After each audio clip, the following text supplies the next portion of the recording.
ആറ്റുകാലമ്മയ്ക്ക് പൊങ്കാല പൊങ്കാല ആദിപരാശക്തിക്ക് പൊങ്കാല പൊങ്കാല ആറ്റുകാലമ്മയ്ക്ക് പൊങ്കാല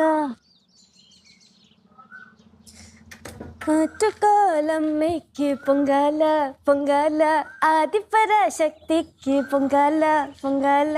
ഭയങ്കര ഓളാണല്ലോ ലച്ചു. പിന്നെ അല്ല, അവൻ അമ്പലത്തിലൊക്കെ പോയല്ലോ. പോയി. എന്നെ കൂടെ വിളിക്കാത്തത് അതിന് അമ്മായി ഇന്നലെ രാത്രി ലേറ്റ് ആയിട്ടല്ലേ വന്നത്. പിന്നെ എന്തായാലും എണീക്കുമ്പോ ലേറ്റ് ആവുന്ന എനിക്കറിയാം, അതാ വിളിക്കാൻ. ശരി തന്നെ, വന്ന് കിടന്നപ്പോഴേ ലേറ്റായി. പക്ഷെ നീ വിളിക്കായിരുന്നു കേട്ടാ. നീ വിളിച്ചിരുന്നെങ്കിൽ ഞാൻ വരുമായിരുന്നു. ഒന്നുമില്ലെങ്കിലും നാറ്റോല് പൊങ്കാലയല്ലേ, ആറ്റുകാലേ പോകാൻ പറ്റിയില്ല. അമ്പലത്തിലെങ്കിലും പോവായിരുന്നല്ല. അത് ശരി കേട്ടോ, മര്യാദക്ക് പ്ലാൻ ചെയ്യണമായിരുന്നു. മര്യാദക്ക് പ്ലാനൊക്കെ ചെയ്ത് എല്ലാവരും ആറ്റുകാൽ അമ്പലത്തിലൊക്കെ പോയി പൊങ്കാലയൊക്കെ ഇട്ട്, പിന്നെ അവിടെ ഭാസ്യങ്ങളുടെ കസിൻസിന്റെ വീടുണ്ടല്ലോ, അവിടെയൊക്കെ ഒന്ന് പോയിട്ട് വരായിരുന്നു. കിള്ളിപ്പാലത്തെ കരമ്പന എന്തോ അല്ലേ വീട്, അവിടെ